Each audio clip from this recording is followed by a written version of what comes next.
in love with Instagram. That wasn't always the case. I had to kind of go into Instagram a little bit kicking and screaming, but now I am rejoicing over Instagram.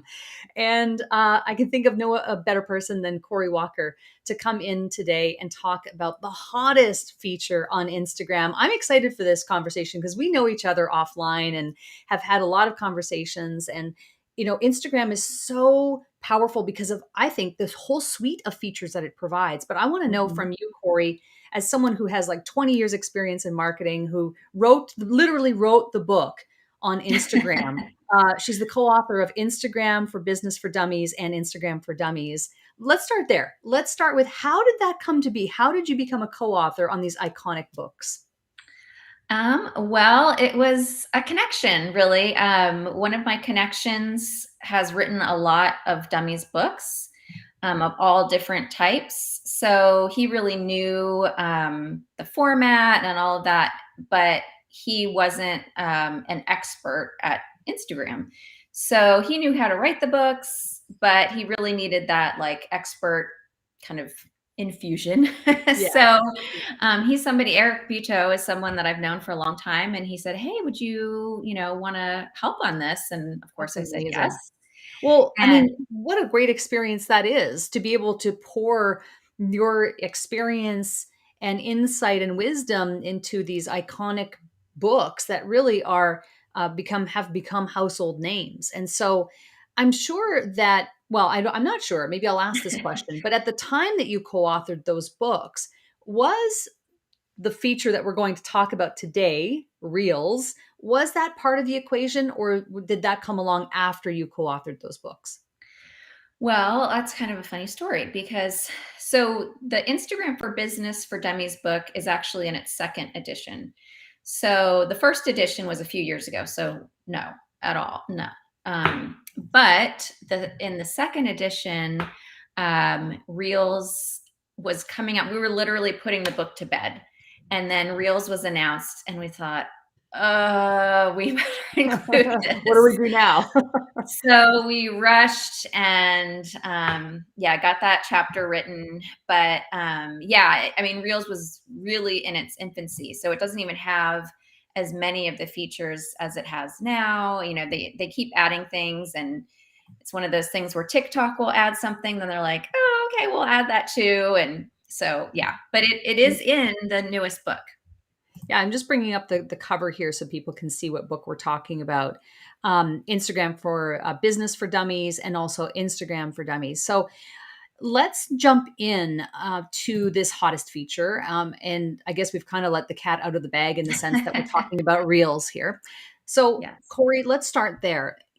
First of all, I'm excited for Reels. And let me just say personally, I have noticed, I think as many people have, that the reach, the organic reach is so much higher on Reels.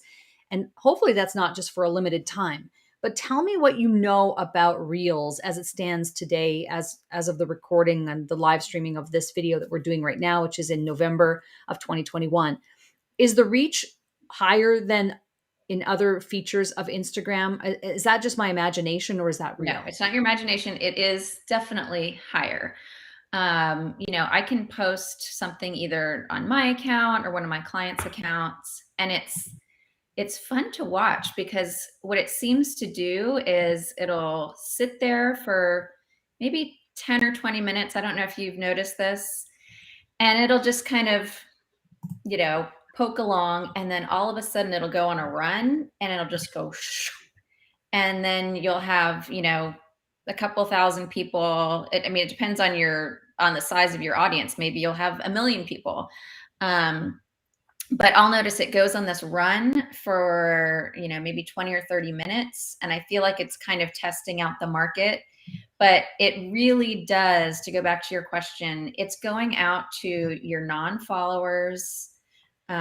So it's putting it out there to brand new eyeballs that have not been exposed to you before. And let's let's go back to like the power of that, especially in organic marketing. If you're not throwing money at it, organic reaches everything. Yes. And especially in light of, the last many years, we've seen organic reach down on Facebook pages. Like, a lot of people, myself included, spending years building up likes and follows on a Facebook page, only to now only have a small proportion of people who actually see those posts unless you pay Mhm. them. So I think it's like, from an organic marketing perspective, where you can get it, go and get it. So long Yes. as your audience is there. There's no point in, being all over Instagram and creating all these reels if you definitively know that your audience isn't there. Otherwise, really, what's the point of that? But here's the thing, True. I think when we look at the sheer number of people who are using Instagram on a monthly basis, the monthly, visits, the monthly users, it's in the billions. Like, it's over a Mhm. billion monthly active users. So chances Yeah. are pretty high that for most people, their audience is going to be there. Yeah, and I really think, kind of all the social platforms, they start with kids and then they, ramp up in the age. And so Instagram has really kind of matured and grown up. Yeah. So, and it's kind of at a sweet spot right now because, like I have a 17-year-old daughter and a 13-year-old daughter, and they're both on Instagram. But then my husband and I are both on Instagram, so it's reaching a very wide net. Now, what I will say is probably as it gets to, older and older, then my daughters will abandon ship, just like with Facebook. But yeah, it's really matured, and so it's not a kid app anymore. Right. And even TikTok is going the same way. TikTok is still probably skewed still a little bit younger, but I know so many people now that are on TikTok. They just get kind of addicted to that short form video. Well, I think short form video is really powerful. It's just really an indication of what people want to consume today. And it's Yes. probably even more indicative of the fact that people's attention spans are so low. We're really busy. They still want value. They still want to be entertained. They still want to be inspired, but they want to do it in short form content Yeah. and little snack sized pieces, you know. And so tell us, like, what are some of the fundamentals that you look at in terms of creating short form content? Do you have a specific kind of structure that you use? For Mhm. example, I always include a CTA, or I don't always include a CTA. What are some fundamentals around structure that you utilize when you're creating your reels? Because as we've just seen, you have reels that have had, 5,000 views, 3,000 views, 2,000 views, and cumulatively, we're talking about tens of thousands of views Oh organically. yeah. So it's powerful. Yeah, way more than any of my other content. But yeah, so some of the basics that I've found just through trial and error. So the first thing is trending audio. So that is super important. You would think like, oh, everyone's using the same music, but for some reason, if you use that trending audio, it helps. Another big one that I've noticed personally is really short. Keep it really short because they expanded the time frame that you can do 60 seconds. And so I thought, oh great, like I'll explain this whole thing. And then people are like, so Tell it to me in 7 seconds, right? exactly. So 7 to 15 seconds, I think, is pretty much the sweet spot, which is hard to believe, but yeah, my reels that are short and sweet and just get a little message out there are do better. Another one is adding some kind of title to your reel so Mhm. that when they see it on your profile page or when they see it in the feed, they know automatically they can look at that title that's actually text overlay on the reel and know something they're going to learn or what it's going to be about. Um, I yeah, love and that. people need to be really careful about where they place text because this is a little insider tip. Okay, um, love it. when you play it in the feed, it chops off the top and the bottom.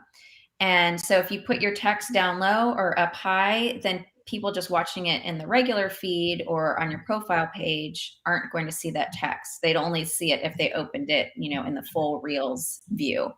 Let me show an Um, example here as you're speaking. So here we yeah, have like this one, for example, right. right? The placement of this Reels video shoot behind the scenes is in the safe zone, right? Yes. And if you drag the text down, there'll be a blue line and it kind of clicks a little bit. Yep. So you'll be able to almost feel it and you'll see a little blue line. So if you can keep within those blue lines, then you should be safe. Yeah. And we're not seeing those blue lines on here because that's in the creation of the reel in the Yes. app. Yes. Yes.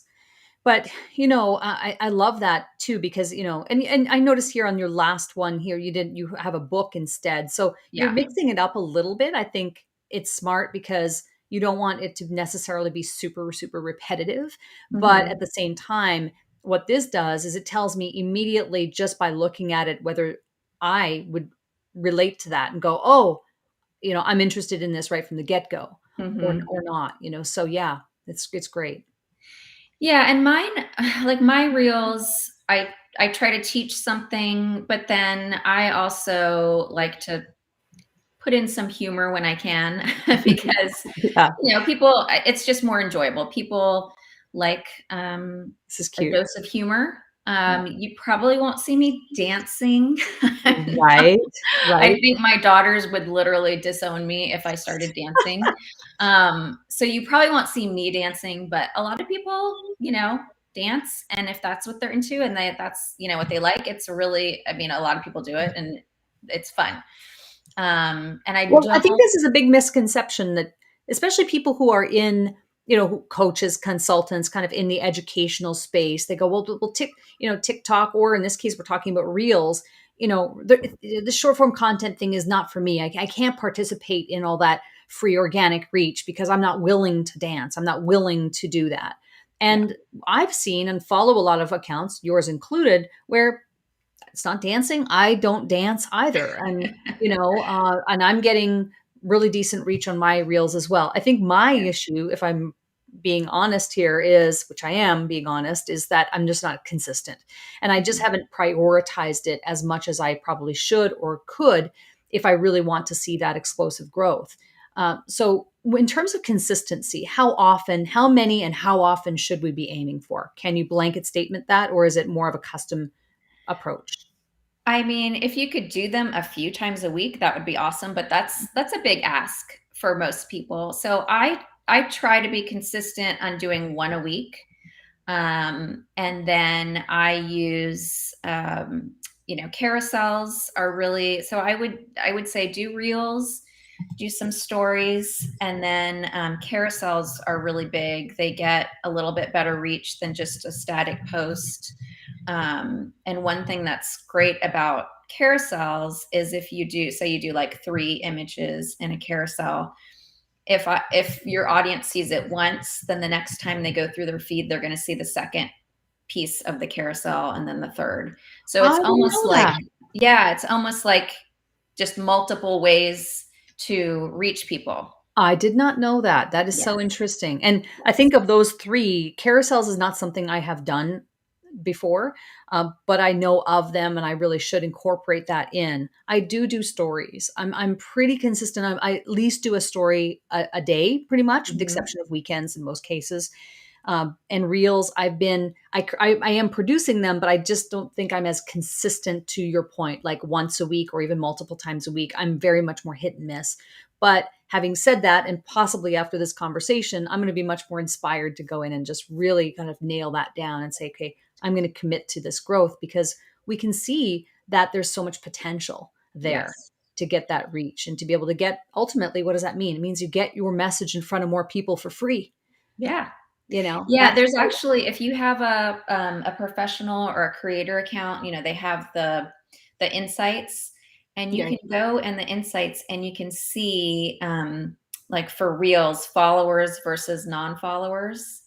And I'll see, like 5,000 people and 3,700 are, new people that haven't seen my stuff before. So it really, if you're looking for a way to get in front of people that doesn't cost money, reels are the way It, to go.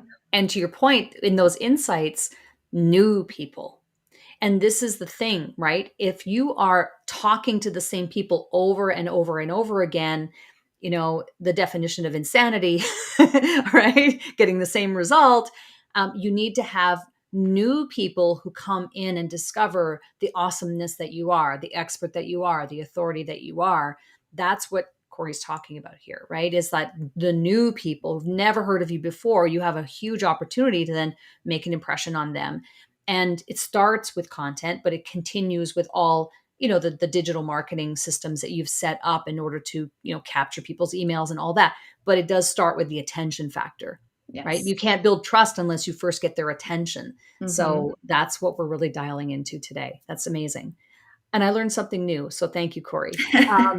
I wanted to ask you, as we wrap up on Cash In on Camera today, I like to do a little segment that we call Stop Marketing Like It's 1999. So what is a tip, a tool, a tactic, or a technique that's really working for you personally to help you grow your brand or help you grow your business that you can share with our audience today?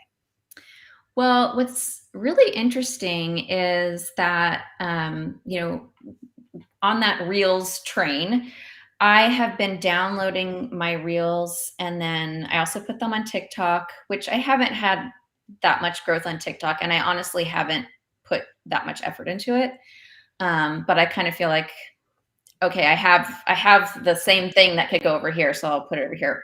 But I also have been putting some of my reels, if they're appropriate, which most of them are. Some of them, I mean, not like they're not appropriate, but just, if they're more funny and stuff, then I might not put them on LinkedIn. Oh, But okay. I have been putting some of my reels on LinkedIn. Mm. And on LinkedIn, I've been getting a lot of bigger leads from LinkedIn. So it's not, Instagram, a lot of times I'm getting, oh, that was funny or they like it, but it's not as, things aren't happening as much. But when I put them on LinkedIn, I get those business leads and people saying, hey, I saw you on LinkedIn. I think maybe because reels are a little bit different, so it stands out more. I But think LinkedIn yeah. LinkedIn is doing I think a lot to sort of break free from this stigma that it has of being very corporate and stoic and stuffy and all that. And maybe that's part of that equation. And so when you post your reels to LinkedIn, you're just posting them in vertical format and then with the black Mhm. bars on the side, and it's still working for you. It's still working. Yeah, Wow, and that's amazing. I mean, one of the ones I did, it's actually my favorite one, where I was like different characters, like I'm a author, creator, all that. I mean, that got more likes than I've ever gotten on anything on LinkedIn before. Amazing. So yeah, if you're doing reels and you want to, repurpose them for LinkedIn, it got me a lot of traction. So Awesome.